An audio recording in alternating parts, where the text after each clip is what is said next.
Welcome to my home office, and welcome to Ishta RX. My name is Mukarram Henna, and I have a question for you this evening.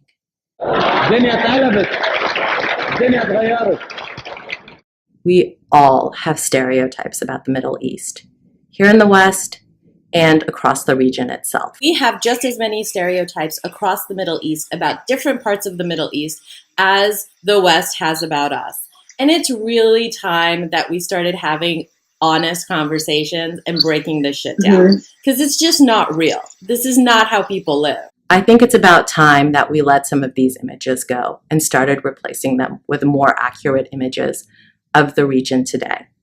So Ishta is very much a response. So me, our other colleague, Badriya, as well as other collaborators that I'm working with, both across the Middle East and in the United States, have sort of hit a wall of frustration when it comes to media representations that we have about the region and just how we experience the region because we've lived there firsthand. And that's where Ishta comes in. It is my pleasure to welcome you to this website and to introduce you to my amazing team.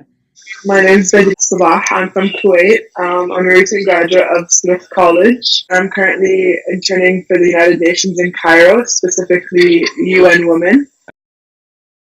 What I think is new and exciting about it is that it is by transregional people, for transregional people. There's no claim to Middle Eastern authenticity or North American authenticities. There's a claim to global authenticity, which is what most of us, whether it's here or in the Middle East, are, whether by choice or by without choice. We kind of have adapted to that. It's our generation that speaks 1, 2, 3, 4, sometimes 5 languages, ... badly. I feel like we're always having to re-clarify, reinterpret, know. True, it's true. And you'd wonder, you'd think even people who tend to see themselves as worldly and, well-traveled and cultured have this still really different perspective of the Middle East that I don't think is super accurate. Even my friends in college and other people I've run into along the way, they get it, but they don't actually get it. And right. I think that's why we're here.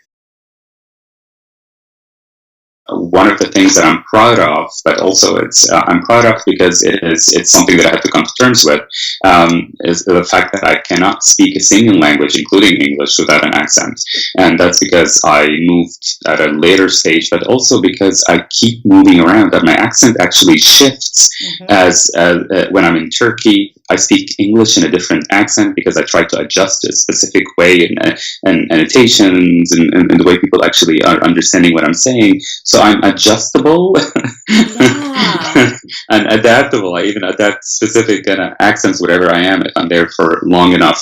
But that's part of what I had to do growing up in suburbs of Toronto, but also in Lebanon, where my accent inside the house was very different than my accent outside the house. Yeah. Because it matters what accent you speak with across the region. It just matters. Exactly. So there are different accents, and accents actually are subtle signifiers, and you start to play with those subtle signifiers if you're aware of them. And we were.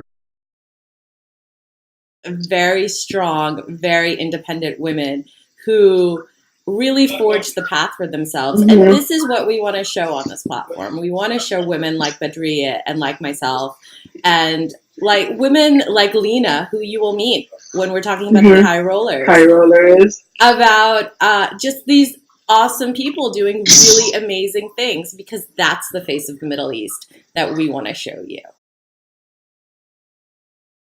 So Badriya is actually working on a current project right now about the Kai Rollers, which is the first roller derby team, I think in the Middle East, but definitely in Egypt.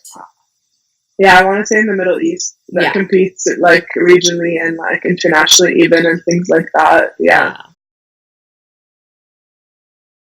Badri and I have had many conversations about is it's about the meaning of the hijab, the meaning of the veil, right? Because I am not veiled, Badria is not veiled, No. many women that we know are not veiled, and many women that we do know are veiled, right? Exactly. And many fierce, equally badass boss women are veiled. And it's one of those things that it's being reinterpreted and reimagined. And it means different things across the Middle East itself, you know? Like if I wear a veil in Beirut, I'm perceived in a very different way, right? Than if I'm walking around with my ombre hair out, right? And this is what it goes back to. Oh, by the way, Arab women don't get ombres in the United States. Don't do that to yourself. Yeah. I think it looks good. Thank you. With my like 1970s porn star classics. I like them. I was going to tell you from the beginning. I like them a lot. It's a look. So, but we also have these stereotypes, and it's really time that we had a frank conversation. So we are very happy to welcome you to Ishta, and we will see you guys very soon. Mwah.